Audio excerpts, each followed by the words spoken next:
The Chinese, in terms of number of hulls, do have a larger navy than we do, but in terms of tonnage, there's something like 1/3, and about 90% of their ships cannot sail more than 1,000 miles from a home port. So they can't even break out of that first island chain, much less reach American shores, much less patrol the Persian Gulf, much less protect a globe-spanning merchandise and supply chain system.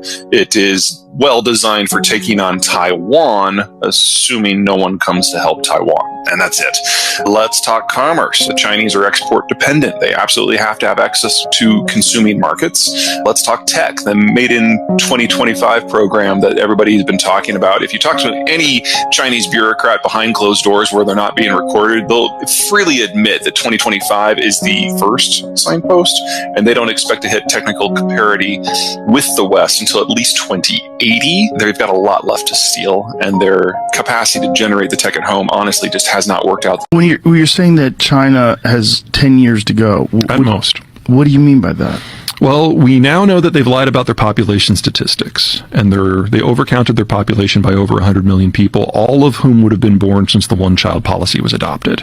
So this is one of those places where they've got more people in their 60s and their 50s and their 40s and their 30s and their 20s. Now, what was the logic behind the one child? Was it that they were overpopulating? Mao was concerned that as the country was modernizing, the birth rate wasn't dropping fast enough, and that the young generation was literally going to eat the country alive.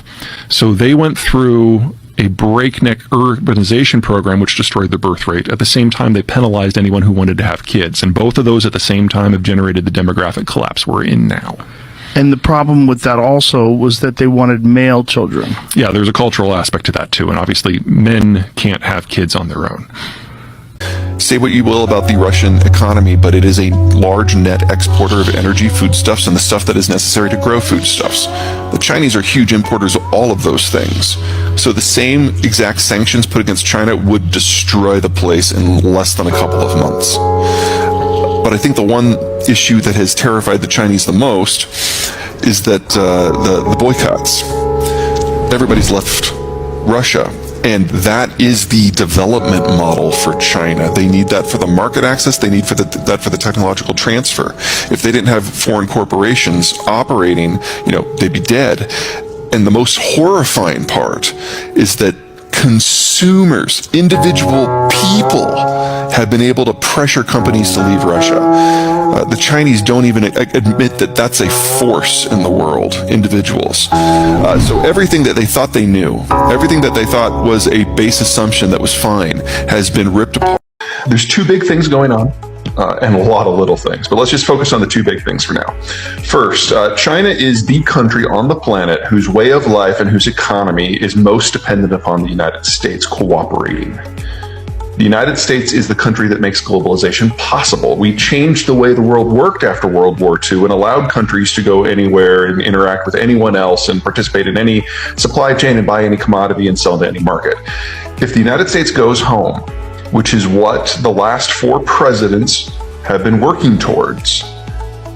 Now, it may be an overstatement to say that they've all had the same goal, but they've certainly had the same attitude that the international world is something they really don't want to deal with. So Bill Clinton only met with foreign leaders, for summits, and he only started looking into foreign policy like 24 hours before the summit. And his interpersonal skills were great. The summits went well, but then there was never any follow-up. W fought the wars in the Middle East, and so it was one policy all the time and to hell with everything else.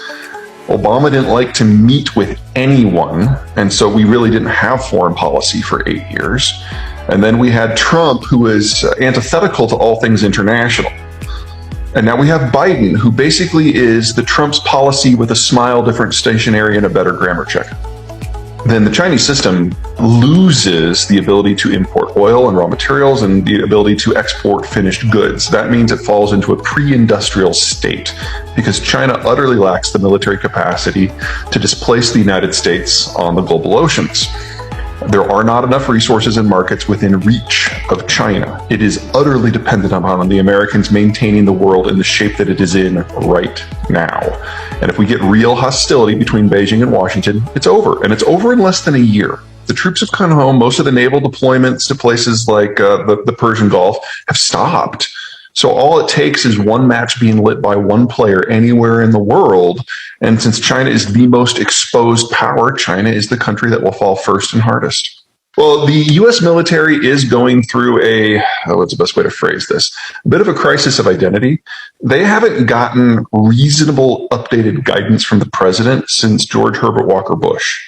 And so they're working with an old playbook, but the world's changed in the last 30 years. So they've been told that they need to be able to fight a major naval conflict within sight of the Asian mainland.